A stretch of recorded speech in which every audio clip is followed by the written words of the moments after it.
First off, I should not simply presume that everyone here is aware that I have taken the title for this talk from a Grateful Dead song. You might have heard it said that I'm just a singer in a rock and roll band. Maybe join together in the band.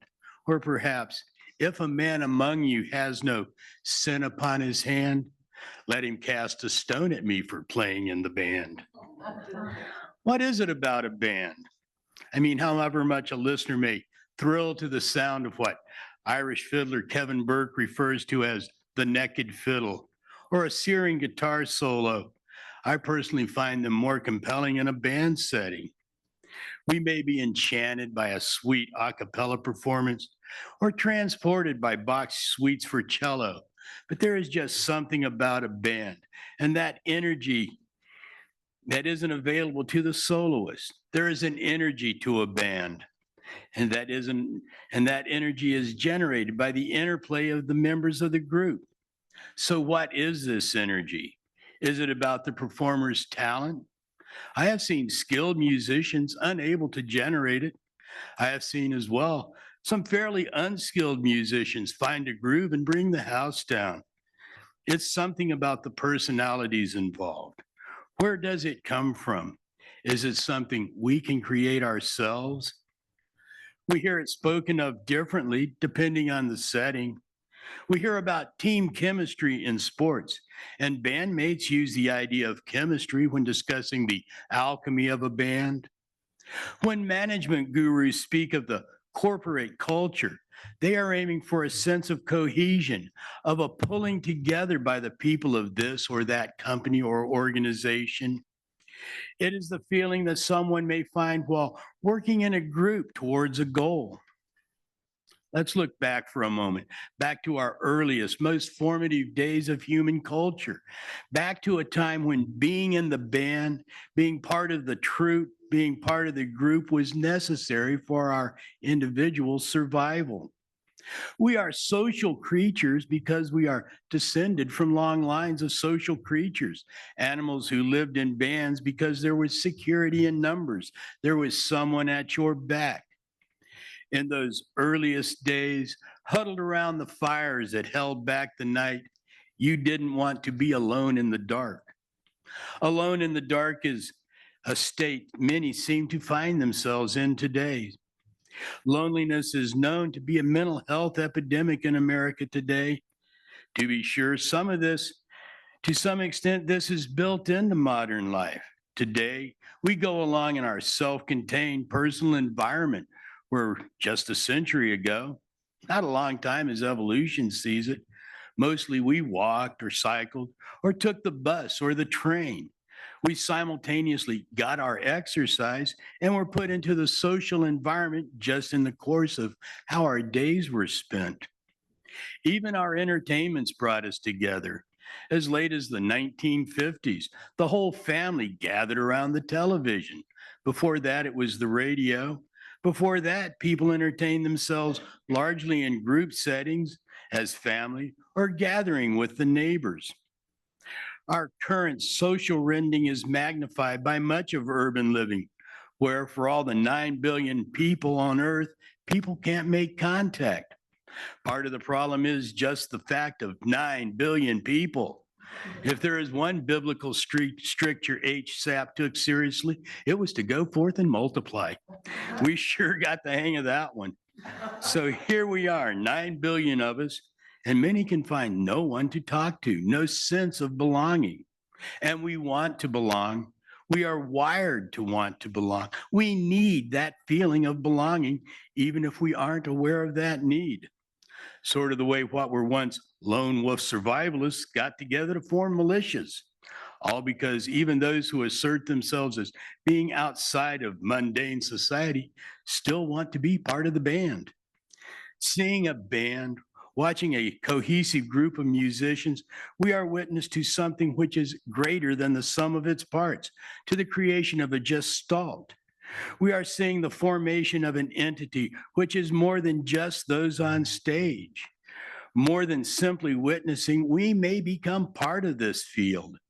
This can occur even though we may be unfamiliar with the performers we are seeing or particularly into their music.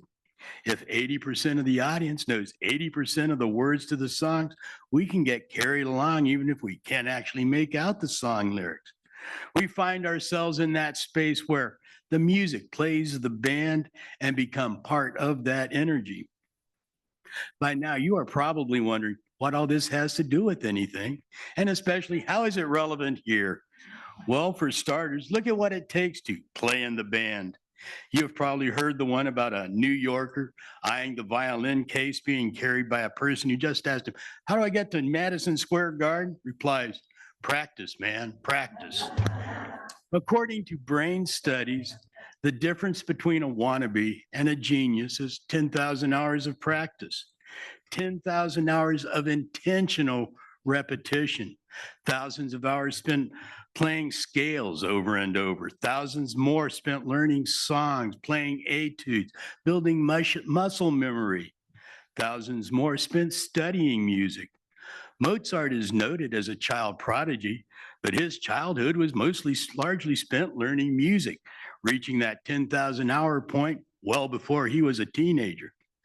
For that matter, the same with Jerry Lee Lewis. This notion of repetition holds for any endeavor we might undertake. If we want to learn another language, we need to practice over and over again. Learning mathematics is a matter of solving or not variations of problems utilizing the particular skill we being developed until we can solve them. A major part of the mythic journey we undertake when we begin to try living a spiritual or religious manner are the practices of meditation and prayer. Our repetition of these acts strengthens our brain's neural connections. The time we spend in prayer and meditation makes us more capable of meditation, more capable of prayer. What sets apart those who do spend time practicing anything from those who don't is desire. For some, the love of their instrument makes practice the most important aspect of their life.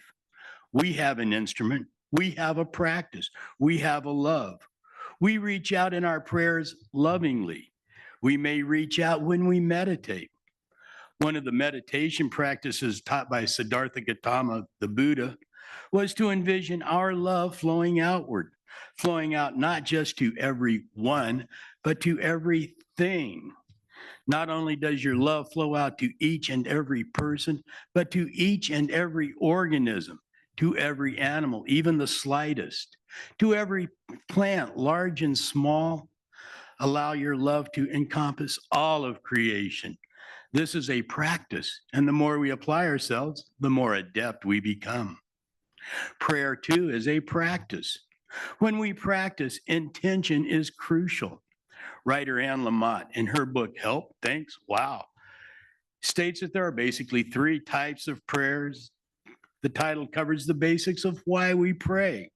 Certainly, we can all see why intention is important when we ask for help. An attitude of, oh, la-di-da, a little help would be nice and would reflect well on you would probably not cut the mustard. That about it reflects well on you is lifted from the movie Lady Hawk. Anyone see that?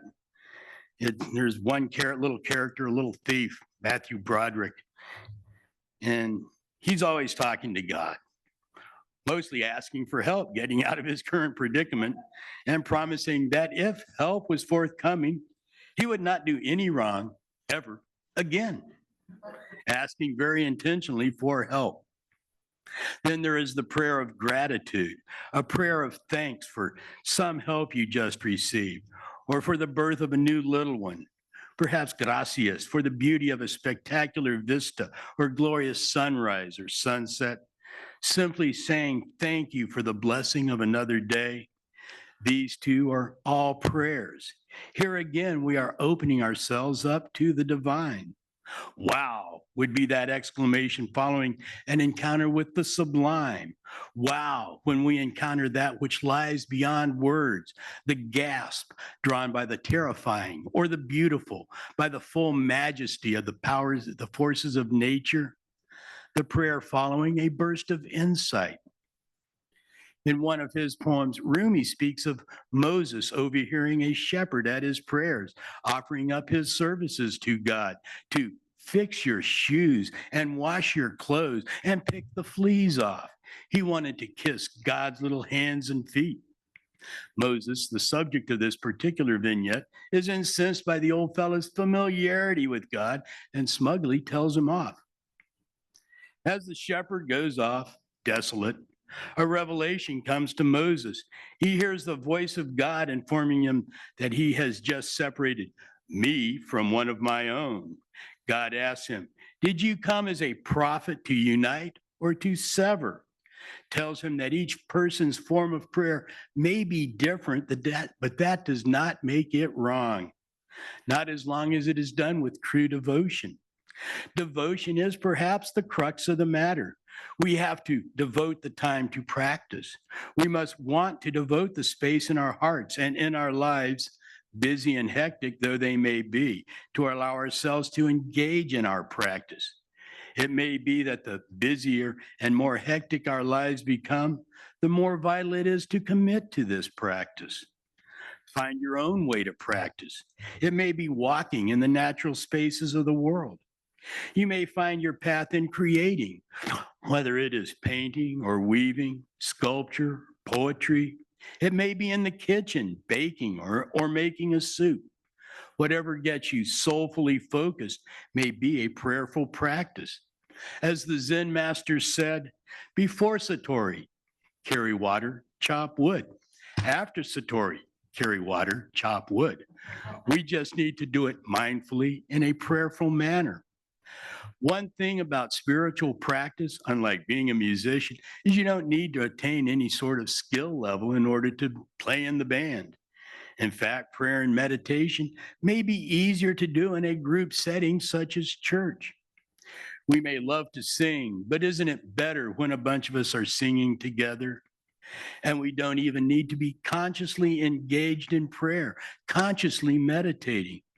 We may simply be engaged in working around the church. Those who have come out for our cleanup days know what a joyous experience those are. Spiritual practice doesn't even need to involve any church or any overtly spiritual setting.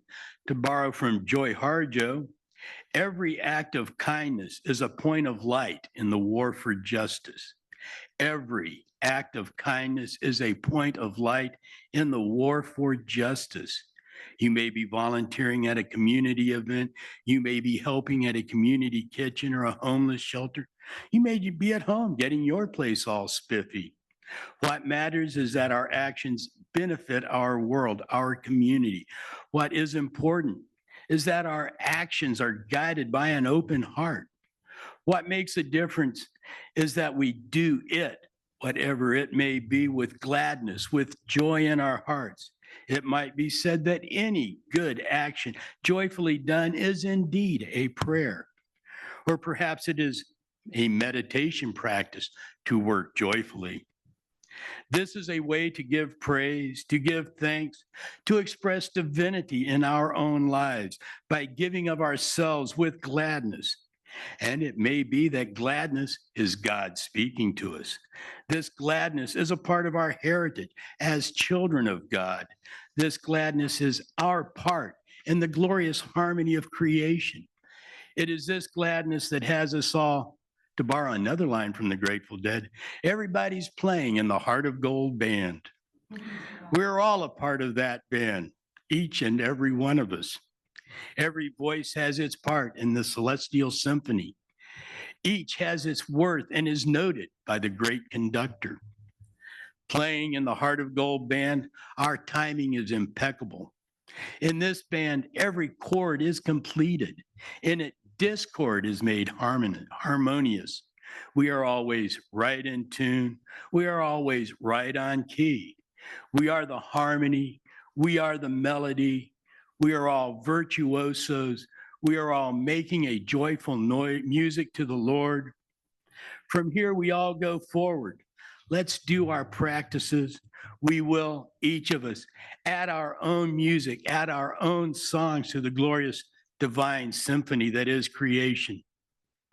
Thank you, everybody. It's a blessing to me to be able to speak to you. Thou art God.